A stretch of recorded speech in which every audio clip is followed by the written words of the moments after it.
Hablamos del tema, ¿por qué lloras? ¿O a quién buscas? Y quiero que vayamos al Evangelio según San Marcos, en el capítulo 16, versículos de 9 al 11. Evangelio según San Marcos, capítulo 16, versículos del 9 al 11. Ahí vamos a estar fundamentando la enseñanza bíblica de esta mañana bajo el tema, ¿por qué lloras? ¿A quién buscas? Y dice la palabra del Señor en el nombre del Padre, del Hijo y de su Santo Espíritu. Amén. Pero María estaba afuera llorando junto al sepulcro, y mientras lloraba se inclinó para mirar dentro del sepulcro. Y vio a dos ángeles con vestiduras blancas que estaban sentados, el uno a la cabecera y el otro a los pies, donde el cuerpo de Jesús había sido puesto. Y le dijeron: mujer, ¿por qué lloras? Les dijo: porque se han llevado a mi Señor y no sé dónde le han puesto. Cuando había dicho esto, se volvió y vio a Jesús que estaba allí, mas no sabía que era Jesús. Jesús le dijo: mujer, ¿por qué lloras? Otra vez. ¿A quién buscáis? ¿O a quién buscas? Ella, pensando que era el hortelano, le dijo: Señor, si tú lo has llevado, dime, ¿dónde lo has puesto? Y yo lo llevaré. Jesús le dijo: María. Volviéndose ella, le dijo: Raboni, que traducido quiere decir maestro. Jesús le dijo: no me toques, porque aún no he subido a mi Padre.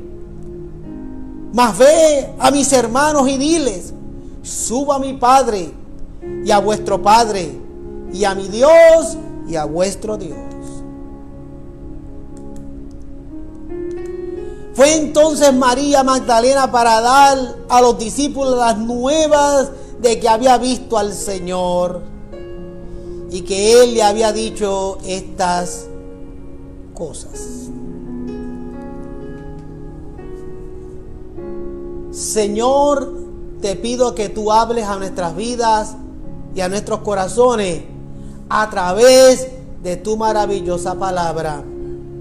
En el nombre poderoso de Jesús, que yo sea simplemente el vehículo, el instrumento, pero Señor, que toda sabiduría venga de parte tuya, Señor, y que esta palabra toque los corazones, en el nombre poderoso de Jesús.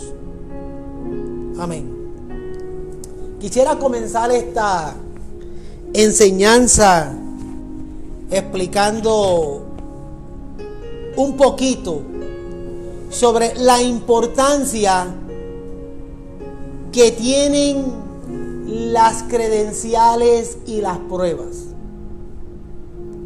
La importancia que tienen las credenciales y las pruebas. Voy a hablar un poquito de mi camarógrafo. Él no lo sabe, pero lo va a saber ahora.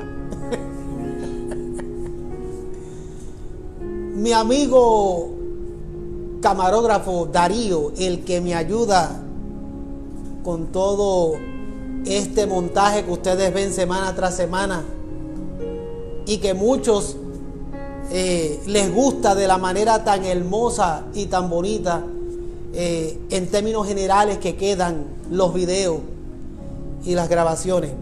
De hecho, haciendo un paréntesis, yo me río de mí mismo cuando después veo el video más adelante, porque siempre tengo la mirada perdida, y me enojo conmigo mismo, porque a veces que cuando me estoy mirando en el video, tal parece que estoy mirando para la puerta que está aquí a mi izquierda, y a veces estoy mirando por otro lado y tengo la mirada perdida. Pero discúlpenme, es que yo batallo bastante para poderme enfocar donde está la cámara. Y a veces nos reímos él y yo aquí. Pero Darío es un buen camarógrafo. Él hace un buen trabajo. Monta el sistema de luces, monta la cámara, pone todo y está haciendo un buen trabajo. De hecho, él quiere comenzar o ya comenzó su propio negocio de grabación de videos y de edición de videos y demás. Y ya Dios lo ha ido bendiciendo en ese aspecto. Él todavía no es un profesional. Y él todavía no cuenta con las credenciales que lo acreditan como un profesional en el asunto. Los otros días él fue por una entrevista de trabajo y como todavía él está estudiando y se está preparando, pero eso no significa que no sabe hacer el trabajo o parte del trabajo y cada día va aprendiendo y mejorando. Pero los otros días fue por una entrevista de trabajo concerniente a estar filmando a otros pastores e iglesias y ayudándoles en esta situación. Y como él no contaba con las credenciales, no podía sacar de su cartera una licencia o un documento que dijese, mira, esto es lo que me acredita a mí como un camarógrafo profesional. Pues él no tuvo otro remedio que enviarlos a ellos a mi página de Facebook o a mi página de YouTube. Y dice, observen algunos videos que yo le he hecho al pastor Herman Sánchez. Y ellos fueron a mi Facebook o al YouTube, a no sé cuál de las dos, a una de las redes sociales, y vieron uno o dos videos de los que yo hago live. Cuando ellos vieron los videos, eso bastó para ellos decirle, eso es lo que estamos buscando y eso es lo que queremos. Haga de cuenta que los videos que él me ha hecho a mí fueron su credencial, fueron la prueba de que él sabe lo que está haciendo, aún cuando no cuenta con un papel o un documento que lo certifique. Yo recuerdo cuando yo me estaba preparando para el ministerio en los años 90, yo siempre peleaba con mi pastor y le decía, pastor, ¿cuándo va a llegar mi día de ordenación? ¿Cuándo va a llegar mi día donde yo voy a recibir un documento, una credencial que certifique a la humanidad mi llamado al ministerio?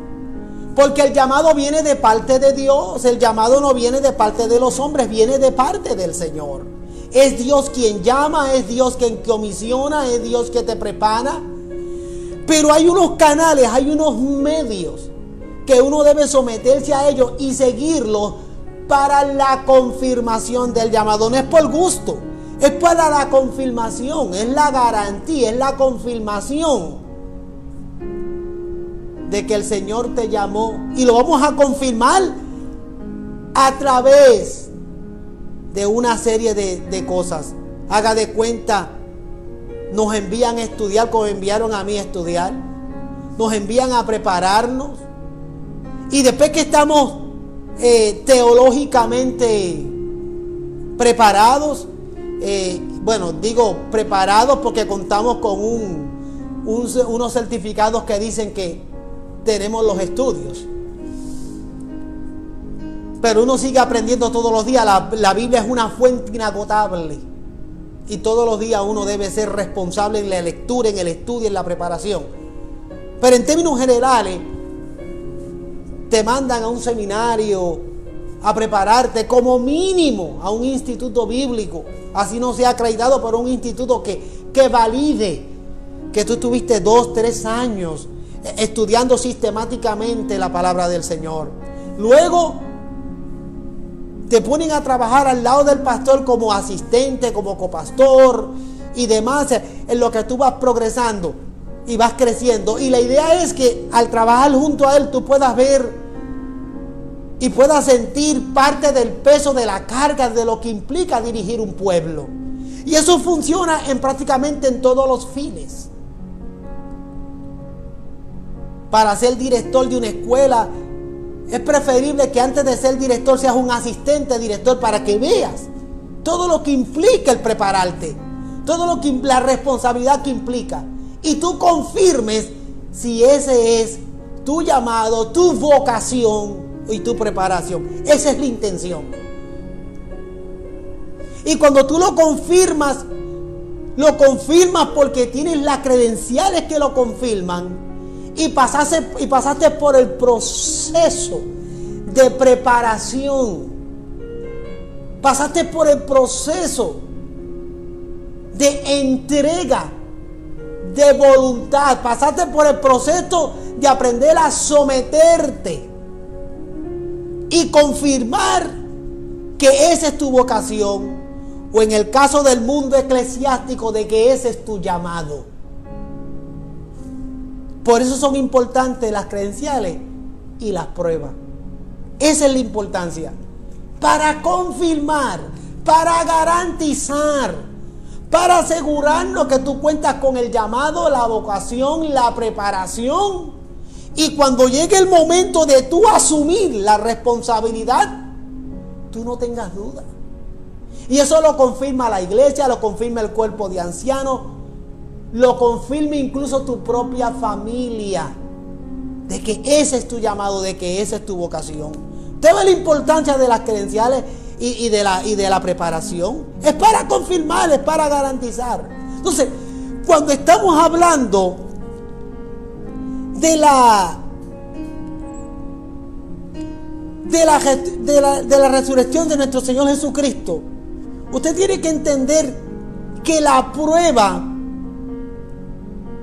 de su resurrección tiene como propósito demostrar y dar a conocer la veracidad, la eficacia, el resultado de esa maravillosa resurrección.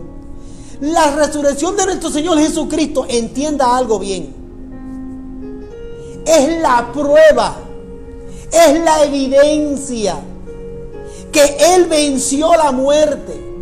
La resurrección de nuestro Señor Jesucristo son las credenciales, o la credencial, la identificación que lo acredita como el Salvador del mundo. Bendito el nombre del Señor. Según de Timoteo capítulo 1 versículo 10 dice claramente: pero que ahora ha sido manifestada por la aparición de nuestro Salvador Jesucristo, el cual quitó la muerte y sacó a la luz la vida y la inmortalidad por el Evangelio. Bendito el nombre del Señor. La resurrección de nuestro Señor Jesucristo constituye uno de los pilares de la fe cristiana.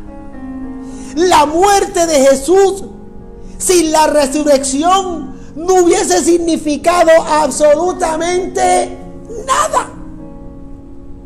Hubiera sido una muerte cualquiera, una muerte más. Primera de Corintios 15:14 dice: y si Cristo no resucitó, vana entonces nuestra predicación, vana entonces nuestra fe. Hubiese sido toda una pérdida de tiempo. 1 Corintios 15:14. O sea que su muerte y resurrección son los pilares de nuestra fe como creyentes, como cristianos. Porque Él resucitó, nosotros predicamos, nosotros tenemos fe en su palabra. Y vamos a ver más adelante un poquito más sobre esa gran resurrección. Pero eso que yo acabo de decir de 1 de Corintios capítulo 15 versículo 14, Eso no lo puede decir el profeta Mahoma. El profeta Mahoma no puede decir eso, porque él está muerto y sus restos están en su tumba. Eso tampoco lo puede decir el filósofo chino Confucio, que con sus enseñanzas y su doctrina precisamente le hace honor a su nombre, confunde el mundo. Eso no lo puede decir. Eso tampoco lo puede decir el filósofo Buda. Él no puede decir eso tampoco, porque sus restos están en la tumba. Ni Mahoma, ni Confucio, ni Buda han podido resucitar, ni resucitarán. Van a resucitar el día que les toque ir delante del Señor para juicio. Pero no pueden resucitar para vida, ni para dar vida como nuestro Señor Jesucristo. Eso tampoco lo puede decir Mita. ¿Qué es eso para los que me siguen que no son puertorriqueños como yo? En Puerto Rico hay una religión que se llama Mita en Aarón. Una señora que le llamaron Mita, que en el pasado fue evangélica, y como Dios lo usaba en sanidad divina, entró la confusión, entró la adoración y se autoproclamó una mediadora, una salvadora.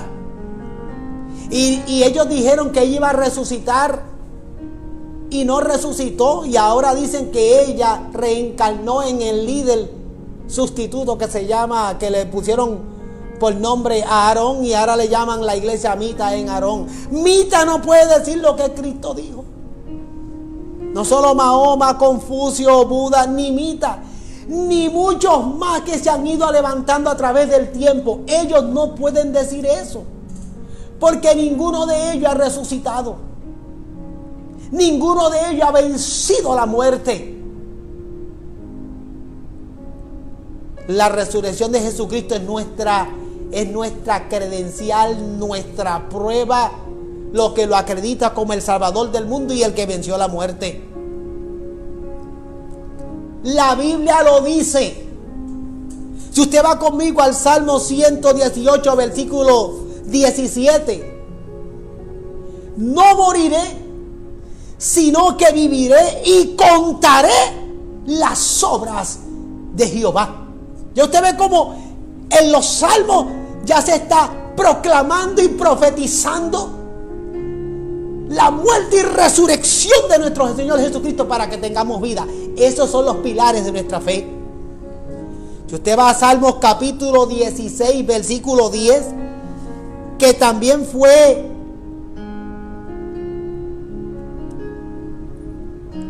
ese mismo pasaje fue repetido o fue hablado nuevamente por Lucas en el libro de Hechos capítulo 2 versículo 27, donde dice: porque no dejarás mi alma en el Seol, ni permitirás que tu santo vea corrupción. Alabado sea el Señor. Isaías 53 versículo 10 dice: con todo esto Jehová quiso quebrantarlos, sujetándolos a padecimiento, cuando haya puesto su vida en expiación por el pecado. Verá linaje, vivirá por largos días, y la voluntad de Jehová será en su mano prosperada. La Biblia lo dice, Él morirá y Él resucitará. Pero hay muchos pasajes más. Yo pudiese mencionar cientos de pasajes bíblicos en el Nuevo y en el Antiguo Testamento que confirman y hablan de la muerte y resurrección de nuestro Salvador. Solamente mencioné algunos.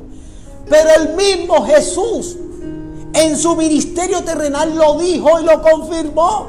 Si usted va conmigo a Mateo capítulo 17, versículos 22, la Biblia dice: estando ellos en Galilea, Jesús le dijo: el Hijo del Hombre será entregado en manos de hombres y lo matarán, mas al tercer día resucitará.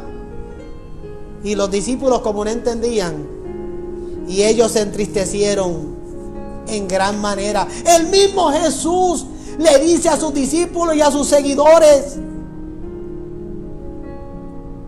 me matarán, pero al tercer día resucitaré. Si usted va conmigo al Evangelio según San Mateo, capítulo 16, versículo 21, dice: desde entonces comenzó a Jesús a declarar a sus discípulos que le era necesario ir a Jerusalén y padecer mucho de los ancianos, de los principales sacerdotes y de los escribas, y ser muerto y resucitar al tercer día. Claramente le dice a sus discípulos: yo tengo que ir a Jerusalén y ser sometido a 3 diferentes juicios, y saldré culpable y seré muerto, y me van a condenar a la máxima pena que es la muerte de cruz, pero al tercer día voy a resucitar. Lo dijo el mismo Jesucristo. Si usted va conmigo a Mateo capítulo 26, versículo 32, dice claramente: pero después que haya resucitado, aleluya, iré delante de vosotros a Galilea. Aquí vemos una tercera vez más Jesucristo, el mismo Jesús, hablando de su resurrección y de su muerte. Evangelio según San Marcos capítulo 9, versículos 9 y 10, uno de los más que me gusta. Y descendiendo ellos del monte, eso fue en el momento que Jesús se lleva a Pedro, a Jacobo y a Juan. Creo que esos 3 fueron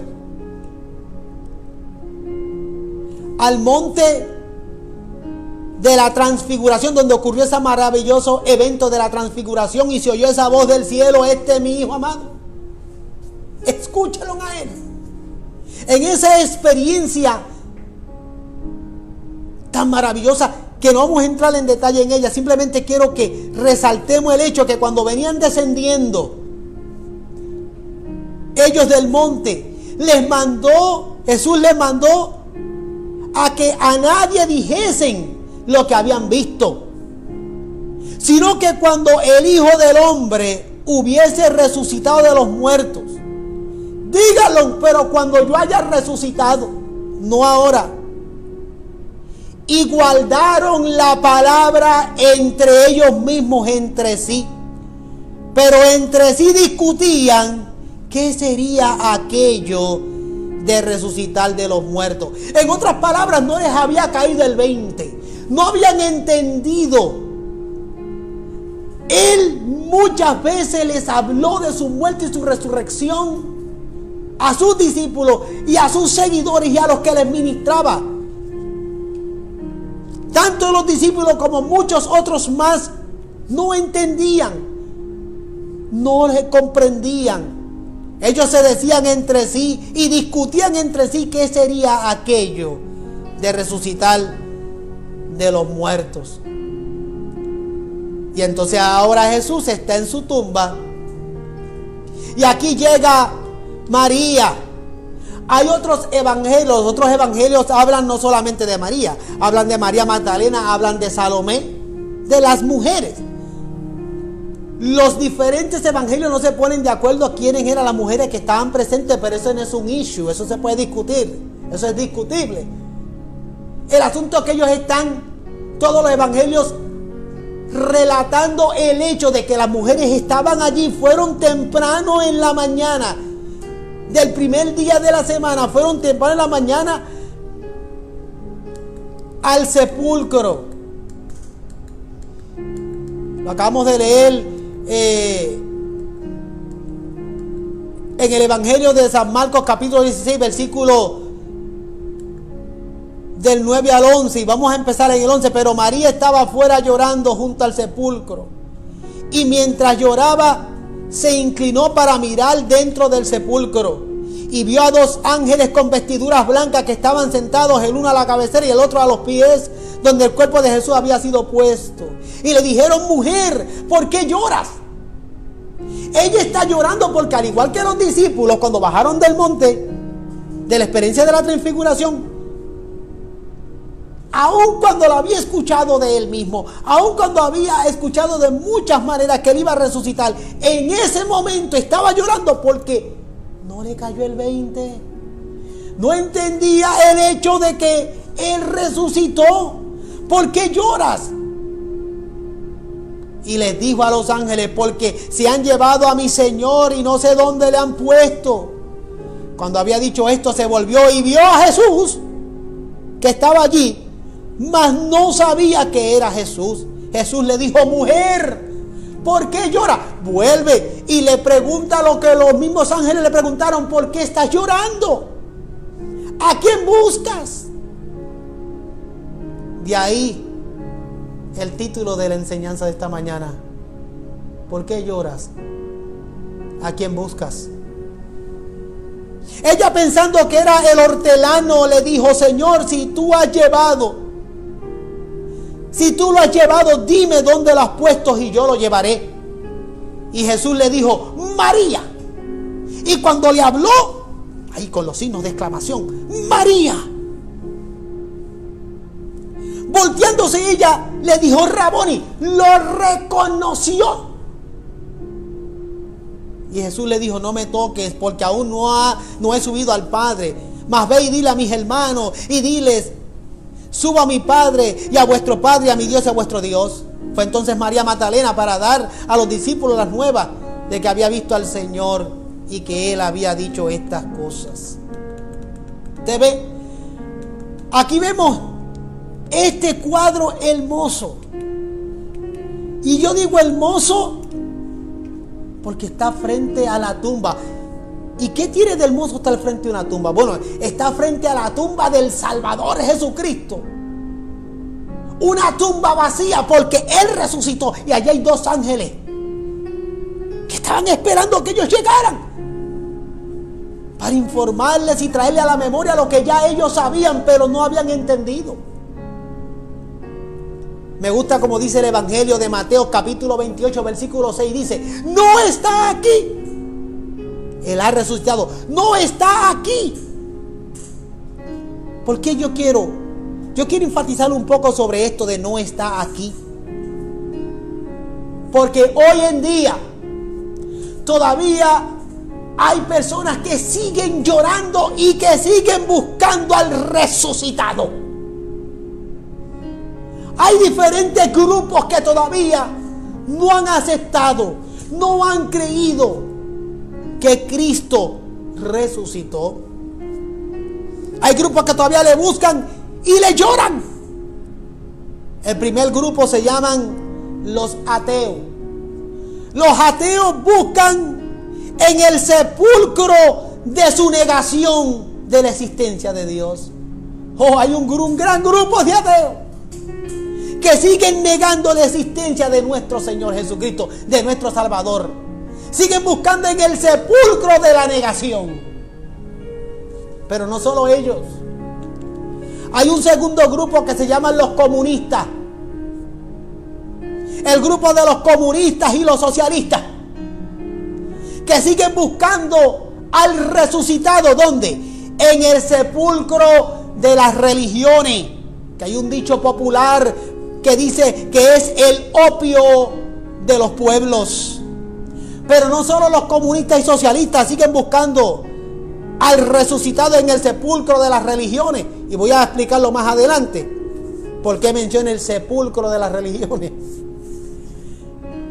Los evolucionistas y los humanistas, que ellos siguen buscando a Jesús en el sepulcro del fin del ser humano. Siguen buscando al resucitado en el fin del ser humano. Pero no solo ellos. Hay otro grupo que se llaman los moralistas. Estos moralistas siguen buscando en el sepulcro del ideal humano. Ese grupo de moralistas, ellos piensan que hay una perfección humana, un ideal humano, y ellos centran todas sus esperanzas y sus fuerzas en un ideal humano. Ay, ese es el sepulcro donde están sumidos. Pero está en su propio pueblo. El pueblo judío. El pueblo judío sigue buscando a Jesús en el sepulcro de su rechazo mesiánico. ¡Wow! Todavía lo están buscando en el sepulcro de su rechazo mesiánico. Su propio pueblo judío. Pero hay un grupo todavía más grande que se llama el grupo de las sectas. Las sectas siguen buscando al resucitado en el sepulcro de sus nuevas revelaciones. Estamos viviendo en los tiempos donde siguen surgiendo nuevas revelaciones. Y esas sectas siguen buscando en ese sepulcro de nuevas revelaciones. Peor aún.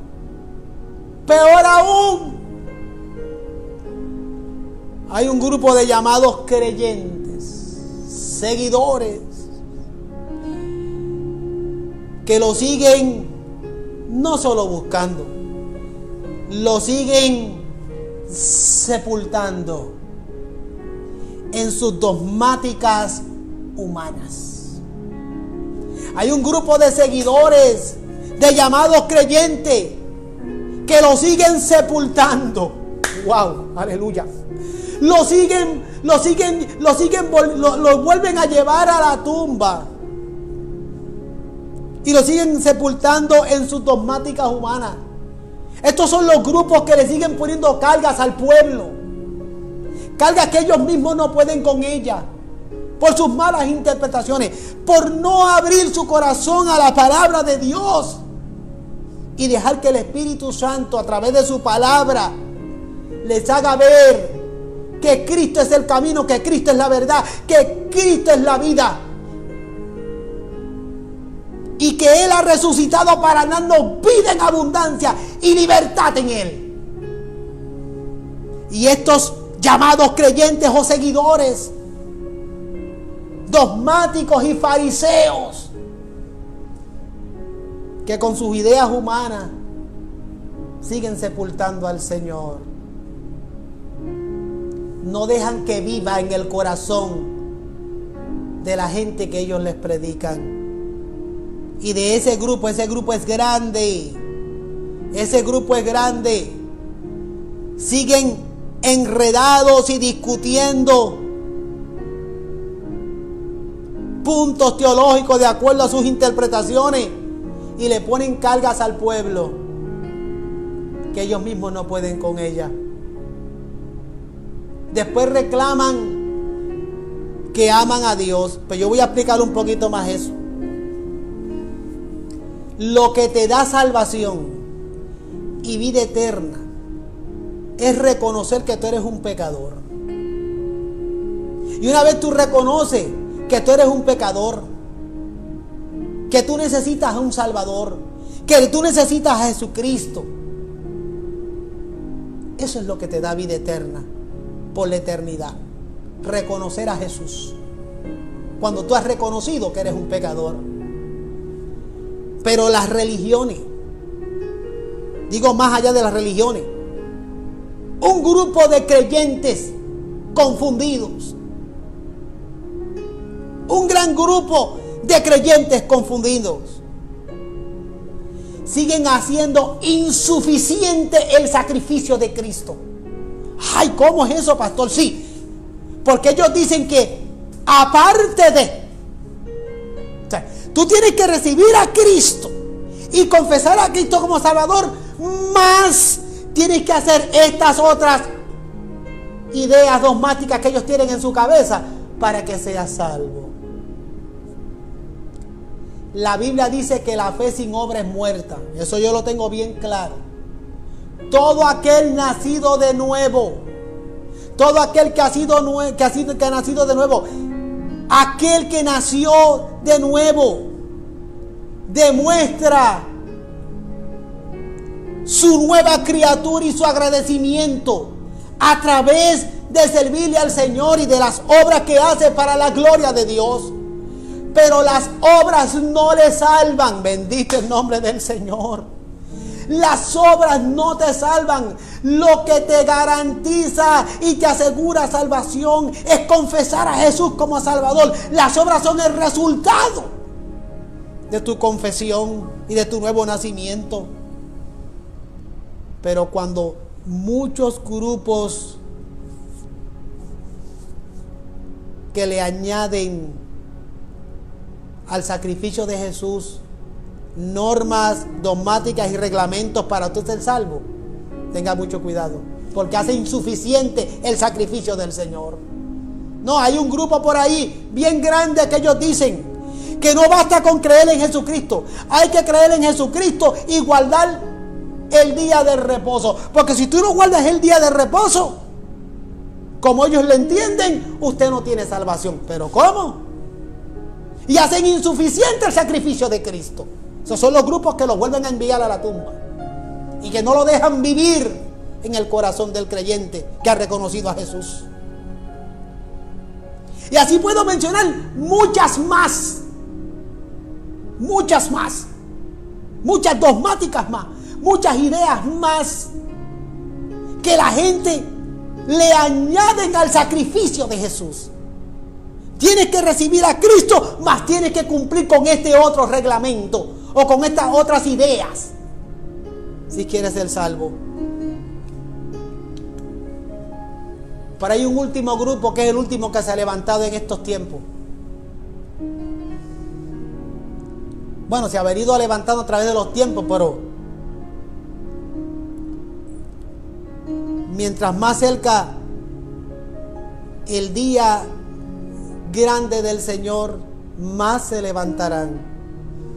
Dice la Biblia, Mateo capítulo 24, y vendrán muchos en mi nombre, muchos Cristos, muchos falsos profetas y apóstoles, en mi nombre. Ese último grupo que le llamamos los apóstatas, los que buscan en sus nuevas interpretaciones fuera de contexto para justificar sus estilos de vida marcados, óigalo bien, marcados por la adoración a las finanzas y a la vanagloria de la vida. Wow, que muchos hay de esos, de ese grupo de apóstatas que se hacen llamar apóstoles y profetas. De ese grupo se han levantado muchos y se siguen levantando.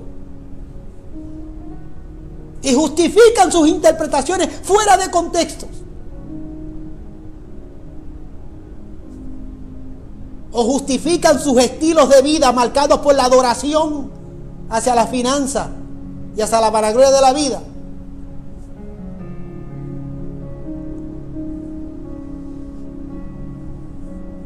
Ellos tienen este sentido de querer tener poder sobre el pueblo y sobre la gente.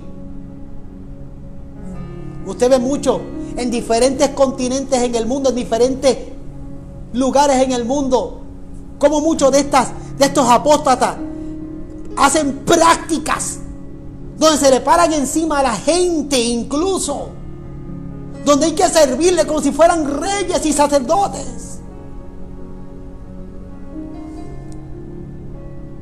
donde tienen servidores que le llaman disque escuderos, apóstatas. Muchos de ellos ya no quieren predicar que Cristo viene, porque ellos piensan que ya Cristo vino. Ahora me toca comenzar a reinar y vivir de acuerdo a como un hijo de Dios, un príncipe de Dios debe de vivir aquí en la tierra. Wow. Apóstata, falsos apóstoles y profetas, donde endiosan seres humanos. Y el evangelio no endiosa a ningún ser humano, por el contrario, el evangelio destruye el ego del hombre.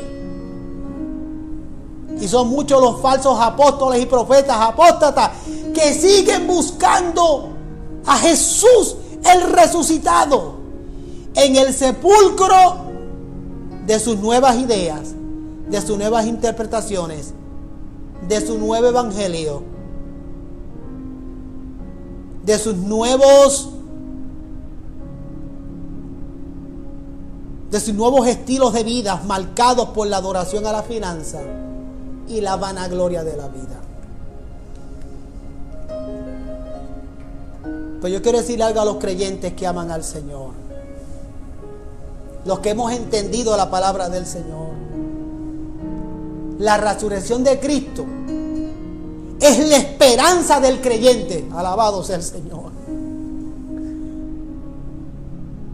Dije al principio que es la credencial, la prueba que lo acredita como el Salvador y el que venció a la muerte. Y lo quiero discutir ahora un poquito más, porque es la esperanza del creyente. Con la resurrección, Jesucristo, número 1, cumplió su promesa de que iba a resucitar. Juan, el Evangelio de Juan, capítulo 14, versículo 19, dice claramente, y óigame bien: todavía un poco, y el mundo ya no me verá más, pero vosotros me veréis. ¿Quiénes son vosotros? Me veréis. Aquellos que han aceptado a Jesús como Salvador, aquellos que han confesado que Cristo es el Salvador, aquellos que han entendido que Él es el camino, la verdad y la vida. Todavía un poco y el mundo ya no me verá más, pero vosotros me veréis, porque yo vivo. Alabado sea el Señor. Y si yo vivo, vosotros también viviréis. Aleluya. Nosotros viviréis también, pero está hablando de eternidad. Vosotros también viviréis. Seremos eternos e inmortales y tendremos cuerpos glorificados como Él lo tiene. Pero un poco de tiempo. ¿Sabes qué? Estamos viviendo en ese poco de tiempo ahora mismo. Estamos viviendo en ese poco de tiempo y tienes que aprovecharlo, porque te vas a encontrar con la muerte. ¿Recuerdan el último sermón que prediqué? O va a llegar ese gran día, y ese poco de tiempo, esa ventana de tomar decisiones, se va a acabar. Jesucristo cumplió su promesa de resucitar. Número 2, la resurrección de Jesucristo es la victoria sobre la muerte y el infierno. Alabado sea el Señor. La resurrección de Cristo venció la muerte y el infierno. Apocalipsis capítulo 1 versículo 18 dice claramente: y yo tengo las llaves de la muerte y del Hades. Préstame tus llaves, Darío. Voy a usar las llaves de Darío porque él fue el que las tiró al suelo para que hicieran ruido mientras estaba la alabanza corriendo. Jesús dijo: Él tiene las llaves, sin el beeper.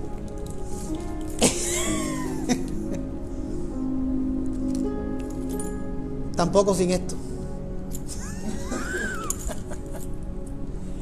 Jesús dijo, Apocalipsis 1:18: yo tengo las llaves de la muerte y del Hades.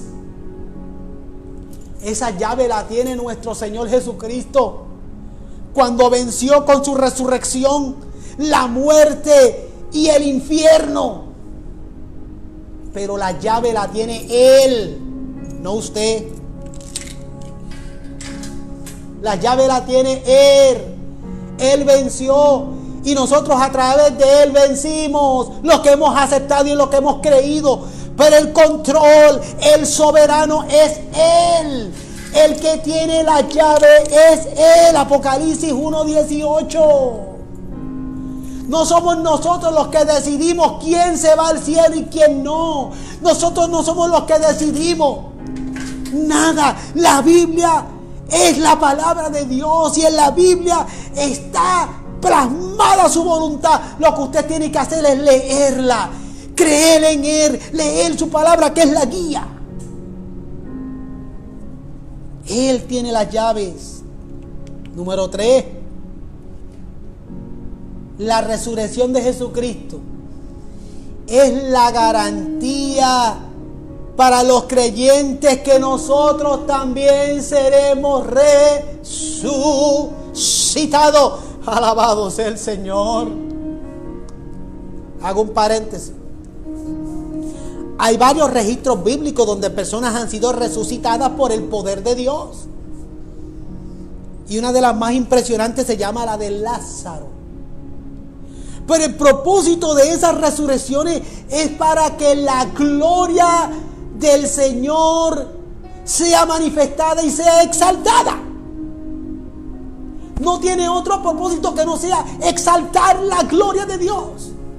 Porque Lázaro volvió a morir y todos los que en la Biblia en un momento dado fueron resucitados para la gloria de Dios volvieron a la muerte, para luego enfrentar el juicio, como dice la Biblia, porque después de la muerte el juicio. La resurrección de Jesucristo es la garantía de nosotros los creyentes de que también resucitaremos en aquel gran día. Mira lo que dice la Biblia. Primera de Corintios, capítulo 15, versículos del 13 al 20. Híjole, yo cometo muchos errores escribiendo por mi ceguera. Puse aquí 14 de Corintios. No, es Primera de Corintios. Primera de Corintios 15, del 13 al 20. Dice: porque si no hay resurrección de muertos, tampoco Cristo resucitó. Porque si los muertos no resucitan, tampoco Cristo ha resucitado de los muertos. Primicia de los que durmieron es hecho. Primicia, el primero de los que ya están, ¿qué? Durmiendo. Porque nosotros los creyentes, nosotros los que somos lavados por la sangre de Cristo, cuando nos toca partir de este mundo, nosotros dormimos. La Biblia dice y registra que nosotros estamos, los que se han adelantado, están durmiendo. Serán resucitados para vida eterna, para eternidad con nuestro Padre Celestial y nuestro Señor Jesucristo. Pero los que se nos han adelantado están durmiendo. Fíjate lo que dice la Biblia. Porque si los muertos no resucitan, tampoco Cristo ha resucitado de los muertos. Primicia de los que durmieron es hecho. Él es la primicia, el primero que resucitó venciendo a la muerte. Primicia de los que durmieron y de los que hasta que llegue ese gran día seguirán durmiendo. La garantía. Número 4. Está confirmado. Romanos capítulo 8 versículo 11 dice claramente: y si el Espíritu de aquel que levantó de los muertos a Jesús mora en vosotros, el que levantó de los muertos a Cristo Jesús vivificará también nuestros cuerpos mortales por su Espíritu que mora en vosotros. Y si el Espíritu de aquel que levantó de los muertos a Jesús mora en vosotros, ¿está morando el Espíritu de Dios en tu vida? ¿Tú sabes cómo yo sé que el Espíritu de Dios está morando en tu vida? Si tú aceptaste a Cristo como Salvador, si tú has creído que Cristo es el Salvador del mundo, si tú has confesado a Jesús como Salvador, entonces el Espíritu de Dios mora en tu vida. Y si el Espíritu de Dios mora en vosotros, el que levantó de los muertos a Cristo Jesús, vivificará también. También vivificará ¿qué? Nuestros cuerpos mortales por su Espíritu que mora en vosotros. Wow. Déjeme repetir eso de otra manera. ¿Está bien? Y si el Espíritu de aquel que levantó a los muertos a Jesús mora en vosotros, si ese mismo Espíritu que levantó a Jesucristo entre los muertos mora en nosotros, el que levantó de los muertos a Cristo Jesús vivificará también vuestros cuerpos diabéticos, nuestros cuerpos enfermos, vivificará también nuestros cuerpos con coronavirus, vivificará también nuestros cuerpos con cáncer y con diferentes enfermedades, vivificará nuestros cuerpos, aunque estemos padeciendo en este momento nuestros cuerpos. Por aquel que levantó a Jesús de entre los muertos, bendito el nombre del Señor. Aleluya. Vivificarán vuestros cuerpos mortales. ¿Por qué? Por su Espíritu. ¿Dónde mora ese Espíritu? En vosotros. Y dice en futuro, porque eso está en futuro. Debo volver a recalcar eso, porque eso está en futuro. Para ese grupito de apóstoles y profetas mentirosos. Está hablando en futuro. El que levantó de los muertos a Cristo Jesús vivificará también vuestros cuerpos mortales por el Espíritu, pero vivificará. Llegará el momento que vamos a ser vivificados. No hay que buscar reinar ahora. Bendito el nombre del Señor. Lo que yo puedo hacer ahora es comenzar a gozarme en la eternidad. Desde ahora yo puedo gozarme. Desde ahora, a pesar de, yo me gozo. Yo puse un post ayer que a mucha gente le gustó, que dice: ¿cuánto extrañan ir al templo? Pues el primero soy yo. Porque desde que yo tengo uso de razón, se pueden contar las veces, y me sobran dedos de las manos, que yo he faltado un culto un domingo. Yo voy a la iglesia, llueve, truene, venté, enfermo, arrastrado, como sea, pero yo voy a la casa del Señor, me gusta. Pero tenga algo bien claro: yo no soy un cristiano de templo. Yo extraño el templo y congregarme con mis hermanos en Cristo, como lo dice el libro de Hebreos. Eso es mandato de Dios, y es su voluntad y es su deseo que nos congreguemos para someternos los unos a los otros, para orar los unos por los otros, para apoyarnos y sostenernos los unos a los otros. Pero ahora que no se puede, en mi apartamento, yo tengo mi tiempo con el Señor, porque yo no soy un cristiano de templo. El Espíritu Santo mora en mí. Yo no dependo de para agradar y adorar a mi Señor. Eso es futuro. Él vivificará vuestros cuerpos.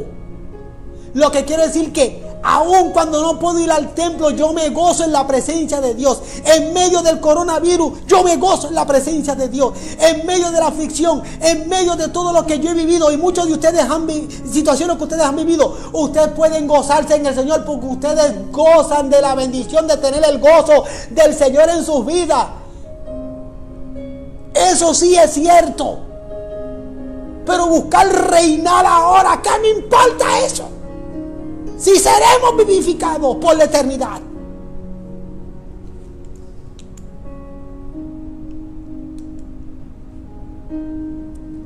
La muerte y resurrección de Jesucristo confirman que nosotros seremos transformados, glorificados y vivificados. Concluyo.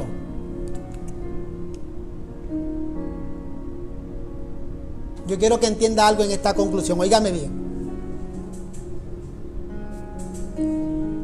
Jesús murió voluntariamente por nuestros pecados, resucitó y ahora está a la diestra del Padre con un cuerpo glorificado, intercediendo por ti y por mí. Volvamos a la pregunta del principio. Volvamos nuevamente a nuestro tema de esta mañana.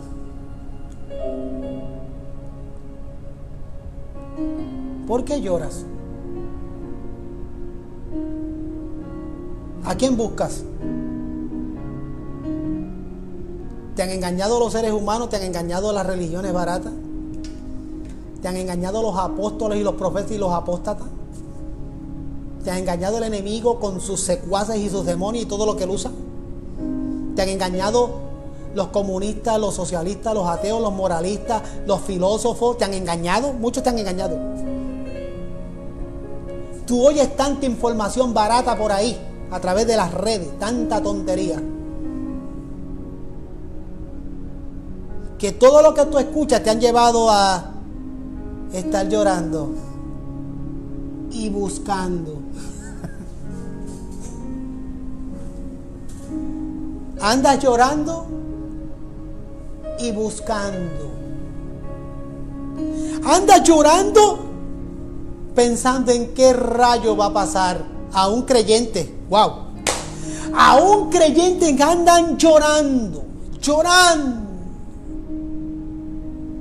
sirviéndole a un Cristo que venció la muerte, que resucitó. Todavía andan llorando.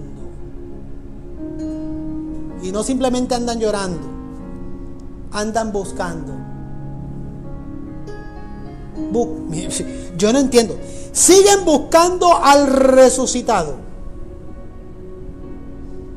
Andan llorando y siguen buscando al resucitado. Parecen gallinas de la Guinea,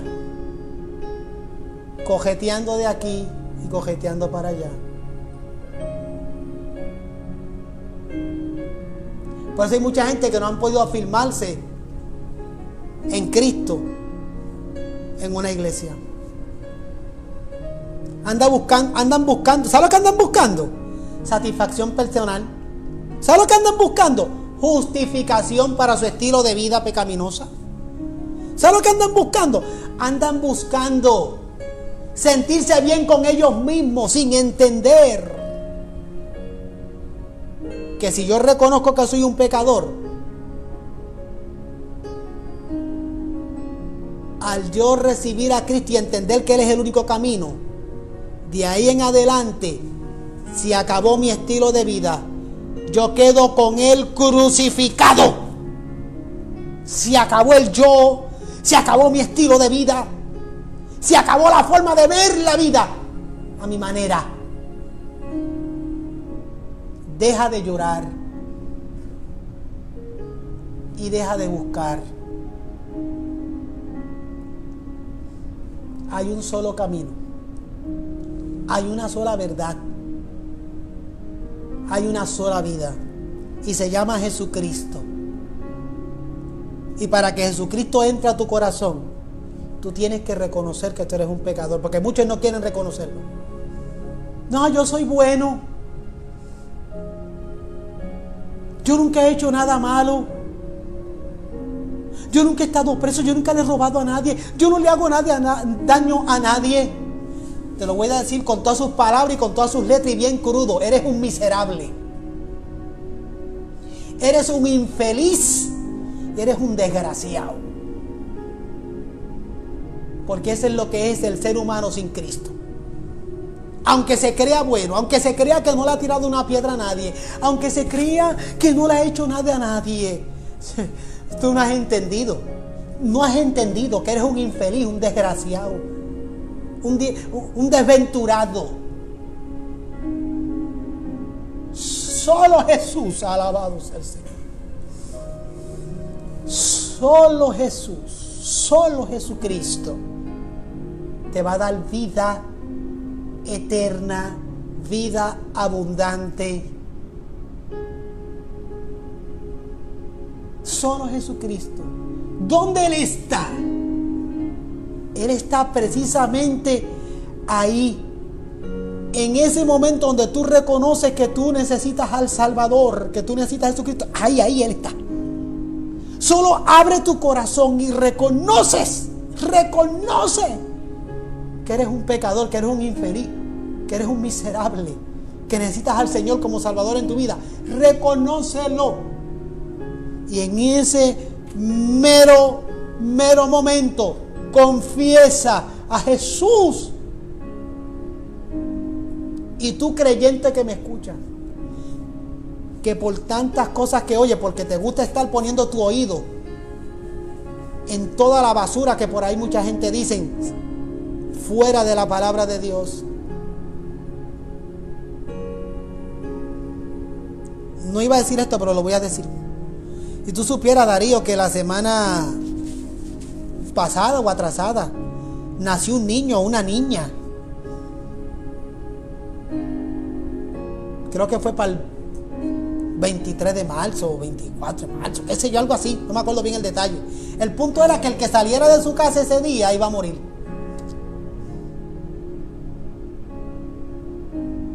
Y usted ve los creyentes llamando y preguntando, pastor, ¿esto es verdad? Salió otro WhatsApp por ahí que corrió, que circuló. Busquen un pelo. Yeah, hair, a piece of hair. Between Psalm 63 and 64. Open your Bible. If you found that hair between Psalm 63 and 64, the coronavirus is not going to touch your life.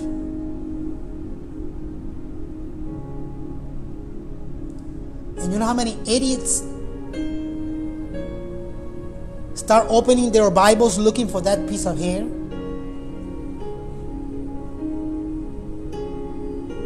¿Sabe cuánta gente comenzaron a abrir sus Biblias a buscar ese pedazo de pelo entre el capítulo 63 y 64 del libro de los Salmos?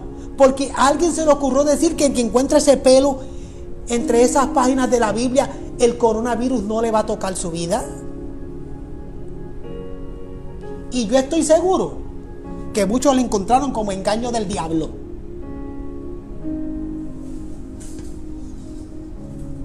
Digo, los que todavía tienen Biblia, porque ahora con los celulares y los laptops, ahora la gente no quiere cargar la Biblia. Ay, pastor.